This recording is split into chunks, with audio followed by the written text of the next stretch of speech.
Olá, meu amigo, minha amiga, sejam bem-vindos a mais um Portal do José e hoje eu quero trazer notícias boas para a gente refletir sobre elas aqui no nosso portal. Hoje não teremos imagens, é um papo mais descontraído. E se você está chegando agora e está nos conhecendo, você que é bem-vindo, se inscreva aqui no nosso portal, dê joinha se gostar, mande seus comentários, as suas opiniões, enfim, dê joinha porque você ajuda a gente a chegar em muito mais pessoas. Gente, o que seria notícia boa? A notícia boa para quem tem uma visão crítica do que está acontecendo no nosso país é que o presidente da República ele continua a cavar a sua própria sepultura. Muito mais rápido do que a vã filosofia poderia prever, o Bolsonaro ele vai cair num ostracismo político e ele vai ter sérios problemas com a justiça e provavelmente terminará a sua vida preso, por incrível que pareça. Aí você vai falar assim, puxa, mas isso é muito difícil acontecer. Bom, quando você analisa o presente, a impressão de quem analisa a pessoa que está investida no poder é que ela jamais vai poder perder aquela importância. É só vocês olharem aqui no Rio de Janeiro o que aconteceu com Sérgio Cabral, com mais de 300 anos de cadeia. Então, isso pode acontecer com um político ou outro, dependendo do que ele faça, né? Como nós temos aqui um político que não está sendo acusado momentaneamente de corrupção grossa, mas tem um passado muito cabeludamente corrupto, esse mesmo indivíduo hoje tem sobre as suas costas uma questão muito mais grave, que são as mortes de mais de 350 mil brasileiros oficialmente. A gente, infelizmente, vai ter mais mortos e tem uma margem de pessoas que não está contabilizada nessa história. Quando eu faço os nossos papos aqui, é impressionante como eu recebo comentários todos os dias de pessoas que perderam alguém por conta da Covid. Eu fico pensando, será que só as pessoas que têm uma visão crítica que estão perdendo os seus familiares no meio dessa história toda? Os seus conhecidos, os seus irmãos, os seus amigos, os seus professores, enfim, seus companheiros? São só as pessoas que têm a visão crítica? Ou será que do lado das pessoas que ainda apoiam esse governo está acontecendo isso também? Será que o apoio ao presidente ainda continua o mesmo de sempre? Bom, a gente vai analisar isso tudo aqui no nosso papo. Mas para falar do futuro do Bolsonaro, e que vai confortar muitas pessoas saber que uma hora a justiça vai se fazer, a justiça dos homens, não a justiça divina, porque essa aí já tem um capítulo à parte no meio dessa história toda, né? É só a gente lembrar, para a gente observar o que pode acontecer no Brasil, o que está acontecendo, por exemplo, com Donald Trump. Você tem ouvido falar em Donald Trump nos últimos tempos? E nós estamos falando de um cara que foi presidente americano, uma potência com um apoio gigantesco de grandes estruturas norte-americanas e extra-norte-americanas, vide os seus vassalos em colônias, como aqui no Brasil, as figuras que tinham no governo Bolsonaro. Pois é, o Trump simplesmente ele está desaparecido, ele está desintegrado. E provavelmente ele vai começar a sofrer processos muito sérios nos Estados Unidos. Tem até um documentário agora que mostra, lá nos Estados Unidos, está estreando agora, mostrando a responsabilidade dele diante dos mortos da Covid nos Estados Unidos. Só que tem uma diferença entre Trump e Bolsonaro. O Trump é um bilionário ligado à estrutura econômica de grandes corporações nos Estados Unidos. E Bolsonaro? Bolsonaro é ligado aqui. Essa semana ele teve aquele jantar com 40 empresários do topo da pirâmide econômica do nosso país. A gente poderia até dizer que foi a reunião do Alibaba e os 40 indivíduos, vamos dizer assim. E a gente não pode elogiar essa turma toda porque alguém que participa de um jantar e deixa seu telefone dentro de uma sacola para não ter nenhum tipo de imagem, nenhuma fotografia, pessoas que não se deixam fotografar com o presidente da República, gente. Isso aí nem o Idi Amin Dada, que era um genocida africano, havia esse tipo de situação, as pessoas se deixavam fotografar com ele. Mas ninguém quer aparecer do lado do Bolsonaro, porque a história vai mostrar quem são essas pessoas. E se a gente pegar essa reunião do Bolsonaro com esses 40 empresários, né, que momentaneamente lhe dão apoio, são os 40 empresários brancos e homens, né? A gente poderia pegar os mesmos e jogar para 200 anos atrás, 180 anos atrás, numa reunião de escravocratas aqui no nosso país. Ou seja, uma reunião de pessoas preocupadas apenas com seus negócios e ponto final. o presidente ali, ele não faz parte dessa elite. Quando ele cair em desgraça, quando ele começar a ser processado, preso, a família cair em desgraça também, quando eles não tiverem mais mandatos, ninguém vai lembrar dessa turma aí, exceto a justiça que vai cada dia dar uma martelada para aprofundar o caos dessa gente toda. Bom, essa seria, do ponto de vista crítico, né, a observação principal, as observações principais boas, né? Mas quais são as críticas dentro dessa perspectiva toda? É que o Bolsonaro e essas pessoas que o apoiam são apenas o problema aparente. Como diria Gilberto Gil naquela canção dele, né, o punk da periferia, das feridas que a pobreza cria, eu sou o pus.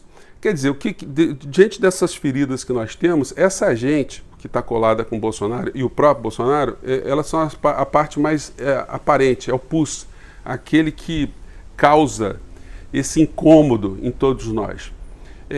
Claro que ao nos vermos livres dessa criatura e dessa gente toda, os nossos problemas não vão se acabar num passe de mágica, porque eles estão funcionando hoje, toda essa gente, esses youtubers de quinta categoria, essa gente insana que se elegeu com o Bolsonaro. A gente vai ter barulho aqui porque a gente está ao ar livre aqui, vamos continuar em frente, né? Esses youtubers, tem gente muito ridícula, gente totalmente... Tem uma senhora que é uma bolsonarista, que tem um canal dela, ela se julga uma adolescente, uma senhora que devia ter um pouco mais de compostura, né? Mas ela se acha com 13 anos, né? Talvez a mentalidade dessa gente, de uma maneira geral, justifique esse tipo de personagem, né? Pessoas do mundo religioso / picaretagem, né? Pessoas que estão tirando algum tipo de proveito, uma elite dentro das Forças Armadas brasileiras que foi cooptada corruptamente para ganhar alguns trocados a mais nos seus contra-cheques. Enfim, a gente tem uma geleia geral, mas eles são o pus aparente, vamos dizer assim. Quem manda no Brasil são os 40 invisíveis, os 40 ocultos, os 40 envergonhados, ou seja, eles representam uma parte, vamos dizer assim, porque tem muito mais gente escravocrata no nosso país. E essa gente que dá apoio em todos os níveis, eles podem ser comparados, já que eu falei em escravidão, com aquelas figuras que não pertenciam à elite econômica na época da escravidão, que não podiam comprar os escravos saudáveis que vinham nos navios, né, e chegavam ali nos mercados para serem negociados. Muitas pessoas que não faziam parte dessa elite compravam escravos, mas escravos doentes, mutilados, idosos, enfim, que seriam quase escravos descartados ou descartáveis no meio daquela história toda ali. E eles eram arrematados por um preço bem menor, eles eram tratados, eles eram cuidados e depois eles eram revendidos. Então, essas pessoas, elas se nutriam também desse sistema escravocrata que beneficiava uma pequena elite econômica na época da escravidão, mas que ajudava com esse tipo de comportamento com que essas pessoas fossem cooptadas. E aí você tinha, na franja disso tudo, os abolicionistas, as pessoas que tinham uma indignação, quer dizer, ficavam muito indignadas com aquilo que estava acontecendo aqui no nosso país e lutavam o tempo todo para quebrar essa estrutura, que é mais ou menos aquilo que a gente faz todos os dias aqui, quando a gente conversa, a gente tenta chamar a atenção dessas figuras aparentes, como a estrutura ela fomenta as nossas divisões entre pessoas da mesma nação, como eles escondem a responsabilidade do governante diante da pandemia, diante do genocídio. Essa CPI que está sendo criada agora, ela será apenas mais um espaço dentro desse cemitério onde o Bolsonaro está cavando a sua própria sepultura. Como eu estou dizendo para vocês, ele vai ser descartado. Essa gente que segue Bolsonaro, e aí um parênteses no meio dessa história, né? Essas pessoas, gente, elas não são as nossas inimigas, não são pessoas que resolveriam os problemas do nosso país se elas desaparecessem, se tivesse um meteoro aqui no Brasil caísse sobre a cabeça dessas pessoas. Elas são produto dessas décadas de deseducação, de desinformação, de meios de comunicação bombardeando a cabeça dessas pessoas, a cultura, a subcultura, pervertendo qualquer percepção crítica da realidade. Então, essas pessoas vêm com essa carga, vêm num processo de despolitização, e aí a esquerda tem que fazer autocrítica. Os governos que tiveram no poder com uma vertente progressista não conseguiram fazer absolutamente nada para frear esse processo de ignorância. Nós conseguimos fazer as pessoas ter um pouco mais de acesso a bens de consumo, mas essas pessoas não conseguiram se libertar dessa escravidão mental, dessa desigualdade cognitiva, né? As pessoas continuaram no mundo das trevas. E aí elas foram cooptadas. Quando elas perderam o consumo, quando o nome foi para o Serasa, para o SPC, elas quiseram o culpado. E o culpado, enfim, foram os governos passados e encontraram no discurso de um vigarista, com as ramificações dentro dessas igrejas / empresas, enfim, tiveram ali nesse ambiente todo um terreno fértil, né, para aprofundar ainda mais essa ignorância que a gente combate todos os dias aqui no nosso país. Então, a nossa luta aqui não é uma luta apenas contra o Bolsonaro. Seria ótimo para o nosso espírito que ele fosse varrido da história política do nosso país. Mas a gente deve continuar a prestar atenção nos 40, ou nos 40 que são sócios dos 400, dos 4.000 que mandam aqui no nosso país, e prestar atenção de como eles são apoiados pelos grandes meios de comunicação, que não deixam esse tipo de papo que a gente está levando aqui ser colocado. Você não vai ver esse papo aqui que a gente está levando aqui no Big Brother, na Globo News, você não vai ver escrito no Jornal Globo, você não vai ver nas rádios, na CBN, você não vai ver esse tipo de percepção crítica, que nós hoje, muito mais do que ficar combatendo, e é legítimo a gente ter raiva daquele tiozinho que fala um monte de insanidade, daquele youtuber ignorante, daquele pastor vigarista, isso tudo é legítimo, da gente não querer falar mais com aquele parente nosso que virou bolsonarista, mas isso tudo é apenas o pus dessa grande ferida, né,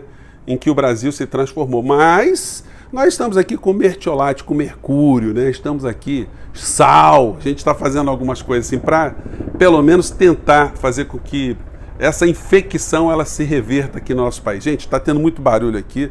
Eu moro aqui numa área aqui que deu para ver, né? Os objetos voadores, eles se manifestam, mas vamos continuar aqui. Não adianta hoje, se eu fizer aqui o ar livre, eu vou ficar o dia todo aqui com essa interferência. Espero que não tenha sido fatal, que você tenha conseguido ficar conosco aqui até esse momento do nosso vídeo. E eu tenho certeza que hoje não teve manifestação de massa nenhuma dessa gente que queria marchar com o Bolsonaro pela família, guerra e tal. Isso mostra o enfraquecimento da criatura, o que nos enche de esperanças que a gente continua no caminho certo. A gente tem muitas coisas a fazer e a gente vai demorar um tempo para consertar esse país, mas se a gente não fizer como os abolicionistas do passado, a gente jamais vai ajudar a libertar acabar com a escravidão no nosso país, né? Eu fico por aqui, gente. Um grande abraço e até o próximo encontro. Tchau.